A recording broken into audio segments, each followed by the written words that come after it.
மாமிஸ் கிச்சனில் நாம் இன்னைக்கு பார்க்க போகிற ரெசிபி வெங்காய பூண்டு துவையல்.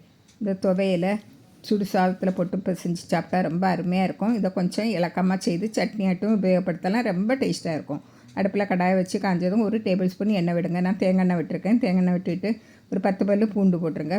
பூண்டு போட்டுக்கிட்டு ஒரு கை நிறைய வெங்காயம் போட்டு நல்லா செவக்க வதக்கணும். அதாவது நல்லா ரொம்பவும் தீஞ்சிடக்கூடாது, நல்லா செவந்து வரணும். அந்த பச்சை வாசனை எல்லாம் போய் நல்லா கொஞ்சம் வதங்கி வரணும். கொஞ்சம் லைட்டாக கொஞ்சம் கலர் மாறணும்.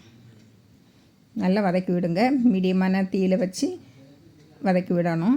ஹை ஃப்ளேமில் வச்சதுங்க சீக்கிரமாக தீஞ்சிரும். கொஞ்சம் நிறம் மாறி வந்த உடனே 2 காஞ்ச மிளகாய் பிச்சு போட்டுருங்க. 1 டேபிள் ஸ்பூன் மல்லி, 2-3 இடுக்கு கருவேப்பிலை எல்லாம் போட்டு நல்லா வதக்கி விடுங்க. நல்லா செவந்து வரட்டு. இந்த மல்லி எல்லாமே நல்லா செவந்து வரட்டு. வந்த பிறகு நீங்கள் தேங்காய் போடலாம். 1/4 கப்பு துருவின தேங்காய் போட்டு விடுங்க. நல்லா வதக்கி விட்டுருங்க. நல்லா வதக்கிட்டு இதில் உப்பு, கல் உப்பு போடுங்க. அப்படின்னா தான் நல்லாயிருக்கும். துவையல் அரைக்கிறதுக்கெல்லாம் கல் உப்பு போட்டு அரைச்சி பாருங்கள். நம்ம நல்லா அது டேஸ்ட்டாக இருக்கும். இப்போ ஒரு சின்ன துண்டு புளி, அதாவது நம்ம சின்ன நெல்லிக்காய் அளவு புளியை போடுங்க. போட்டு நல்லா வதக்கி விட்டுட்டு கொஞ்சமாக மஞ்சள் தூள் போட்டு நல்லா கிளறி நல்லா எல்லா இடமும் ஒன்று போல் வந்த உடனே இறக்கி ஆற வச்சிடணும். பாருங்கள், இனிமேல் இறக்கி ஆற வச்சுருங்க. இறக்கி ஆற வச்சாச்சு. நல்லா ஆறினதும் மிக்ஸி ஜாரில் மாற்றிடுங்க.